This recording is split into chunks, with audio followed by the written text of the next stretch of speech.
You ate a salad this week, maybe yesterday, maybe today. You probably did not think about where the lettuce came from, which state it was grown in, which field, which irrigation canal ran beside that field, and what was upstream from that canal. You washed it, or maybe you bought it pre-washed in a bag because the label said it was already clean. You put it in a bowl, you ate it, you moved on with your day. Daniel Roth ate romaine lettuce every single day for lunch. It was the foundation of his diet, the habit he had maintained for 3 years, the thing he had identified as one of the healthier choices in his daily routine. He was 27 years old. He worked in software development in San Francisco. He had moved there 3 years earlier with his wife, who worked in marketing. They lived in the Mission District in an apartment with good light and a kitchen he actually used. He was not someone who ate carelessly. He had read the studies about leafy greens and fiber and chronic disease risk. He had made a deliberate choice to eat more vegetables. He was trying to do everything right. He meal prepped on Sundays. He tracked his protein. He ate a large romaine salad every weekday at noon, chicken or chickpeas on top, the same dressing, the same routine. He had done this for so long it required no thought. In late March, he bought a bag of romaine hearts from a grocery store in the Mission District. 5 days later, his kidneys were failing. He had done nothing wrong. He had washed the lettuce. He had refrigerated it. He had eaten it the same way he had eaten it hundreds of times before. What he did not know, what no one had told him, what no label on the bag said, was that this particular romaine had been grown in fields fed by an irrigation canal, contaminated with Escherichia coli O157H7. The bacteria had entered the water upstream from the fields. It had been absorbed into the outer leaves of the lettuce through irrigation spray. It had ridden the cold chain across the country, perfectly preserved in the refrigerated temperatures that slow its replication but do not kill it. And it had arrived in Daniel Roth's kitchen in a sealed bag with a washed and ready label. The bacteria was alive. He ate it for 5 days in a row before his body began to show him what was happening. Each salad added to the inoculum already established in his gut. The E. coli was multiplying. The toxin was accumulating. The specific mechanism by which Escherichia coli O157H7 enters leafy green tissue has been documented in controlled research studies. The bacteria does not only sit on the surface of the leaf, where washing might remove it. Under certain conditions, particularly when the contamination occurs through irrigation spray that contacts the cut end of the plant, or through soil contact, E. coli can be internalized into the plant tissue itself, into the vascular system that distributes water and nutrients through the leaf. Once internalized, the bacteria cannot be removed by surface washing. It is inside the leaf. The only way to eliminate it is heat. Romaine is eaten raw. Heat is not applied. E. coli O157H7 is not the E. coli that lives harmlessly in your intestine. It is a specific strain, a pathogenic variant that carries a gene cluster acquired through horizontal gene transfer from another species.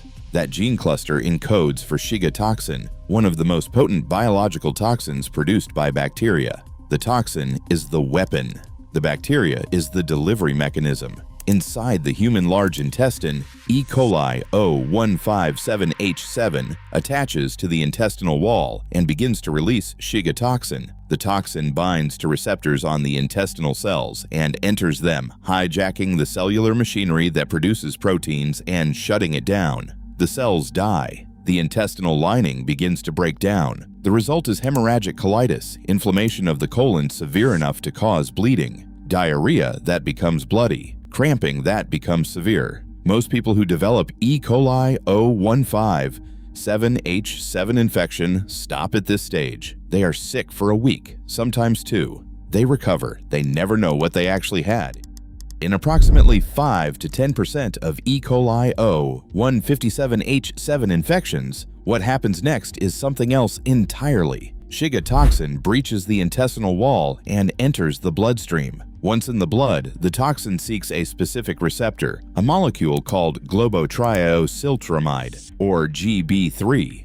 GB3 is expressed on the surface of cells throughout the body. It is expressed at particularly high levels on the endothelial cells that line the small blood vessels inside the kidneys. The toxin binds to GB3 on the kidney's vascular endothelial cells. It enters them. It shuts down their protein production.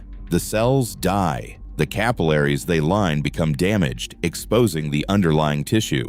Tiny blood clots form throughout the capillary network of both kidneys. These microthrombi block filtration. They destroy the red blood cells trying to pass through them. They consume the platelets. There is no drug that stops this process once it has begun. There is no medication that dissolves the microthrombi, no treatment that removes the Shiga toxin from the endothelial cells where it has already done its work. The damage is happening in real time, and the only thing medicine can do is support the body while it happens and hope enough functional kidney tissue survives. This is Hemolytic Uremic Syndrome, HUS, a triad of findings that appear together as Shiga toxin does its work. Acute kidney injury as the filtration units are destroyed by clots, hemolytic anemia as red blood cells are shredded by the damaged capillaries, and thrombocytopenia as platelets are consumed by the clotting process. HUS is most commonly associated with children. The textbooks emphasize pediatric cases. What the textbooks do not always emphasize is that healthy young adults can develop HUS too,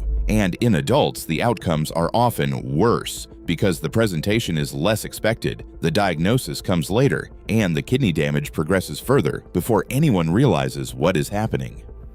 Daniel Roth started feeling sick on a Wednesday. Stomach cramps, loose stool, nothing that alarmed him. By Thursday, the cramping was worse and he had a low fever. By Friday, his stool was visibly bloody. He called his doctor on Friday morning. The doctor's office told him to go to urgent care. A stool sample was collected. He was sent home with instructions to stay hydrated and rest. The results would take 2 to 3 days. He did not have 2 to 3 days. By Saturday afternoon, he had not urinated in over 12 hours. His wife noticed that his face looked puffy in a way that had not been there on Friday. His hands were swollen. He was pale in a way that had nothing to do with illness pallor, a specific wrong kind of pale she could not describe but could not ignore. She drove him to the emergency room. His creatinine level was critically elevated. His platelet count was dangerously low. His blood showed the fragmented red blood cells that are the signature of microangiopathic hemolytic anemia, red blood cells that have been physically torn apart by the damaged microvasculature of the failing kidneys. The emergency physician looked at the results and made the diagnosis within the hour.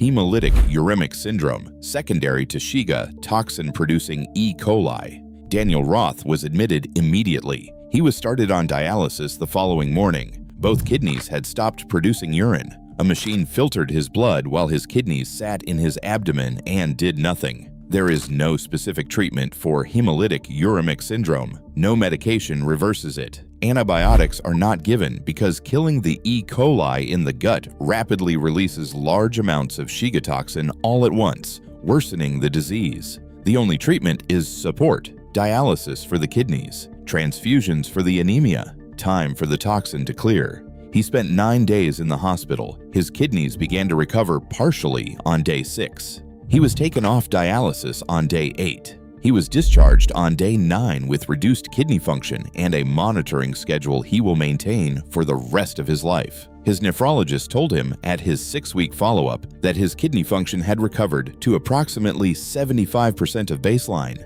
At 27, a 25% reduction in kidney function is not immediately debilitating. At 50 or 60, when kidneys naturally decline with age, that head start toward insufficiency matters.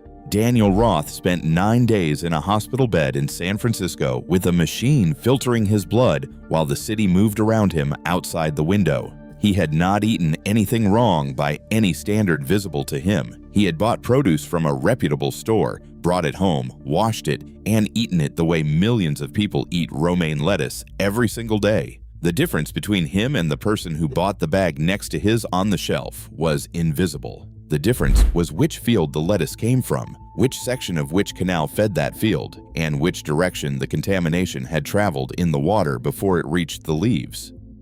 The romaine lettuce that sickened Daniel Roth was part of an outbreak the CDC identified through its national surveillance network. The strain of E. coli O15, 7H7, was traced through whole genome sequencing to romaine lettuce grown in a specific growing region. The irrigation canal serving the fields tested positive for E. coli 015-7H7 that matched the outbreak strain. Investigators found a concentrated animal feeding operation upstream from the canal intake. The bacteria from the cattle waste had entered the water system and traveled to the fields. The 2018 E. coli 0157H7 outbreak, linked to romaine lettuce from the Yuma, Arizona growing region, infected 210 people across 36 states. 5 people died. 96 were hospitalized. 27 developed hemolytic uremic syndrome. The irrigation canal that served the growing region tested positive for the outbreak strain. A cattle feedlot was identified upstream. The mechanism was documented completely. 2 years later, there was another E. coli 0157H7 outbreak linked to romaine lettuce. Then another. The mechanism that produced the 2018 outbreak was not eliminated. It was documented. Documentation and elimination are not the same thing. No criminal charges were filed. No farm faced consequences that altered its operations in any material way. The FDA issued guidance. The industry issued voluntary commitments. Researchers published papers. Public health officials gave interviews. The structural relationship between large animal operations and leafy green growing regions was documented, analyzed, and published in journals that no one buying romaine in a grocery store in San Francisco will ever read. The romaine was recalled weeks after the outbreak began, after the CDC had identified the pattern, after people across multiple states had already eaten the contaminated lettuce, after dozens of people were already in hospitals. Leafy greens are the food category responsible for more E. coli illness in the United States than any other. More than beef, more than poultry. The reason is agricultural water. The reason is the proximity of large animal operations all to leafy green growing regions. The reason is that lettuce is eaten raw, that washing cannot remove bacteria that has been absorbed into the leaf through irrigation, and that the FDA water testing requirements designed to catch this have been delayed, revised, and pushed back for over a decade. The CDC maintains a public outbreak database at cdc.gov. It is updated in real time during active outbreaks and archived afterward. If you search by food category, you can see every documented leafy green outbreak going back decades. The list is long. The intervals between outbreaks are not. If you buy romaine during an active advisory period and eat it, you are eating it during a window the CDC has identified as elevated risk. Most people do not check. The database exists. It is public. It is free. And it is not something anyone is required to tell you to look at before you buy a bag of lettuce. Wash your produce. Understand that washing is not sufficient to remove E. coli that has been absorbed into the tissue of the leaf. If there is a CDC advisory or active recall for any leafy green, do not eat it. If you develop bloody diarrhea, go to an emergency room the same day. Do not take antibiotics. Do not take anti-diarrheal medication. Both are associated with worse outcomes in E. coli 015-7H7 infection. Go to an emergency room and tell them you have bloody diarrhea, and tell them what you have eaten in the past week. He still eats salads. He checks the CDC outbreak database before he buys romaine. Most people do not know the database exists. This is system failure. I will see you in the next waiting room.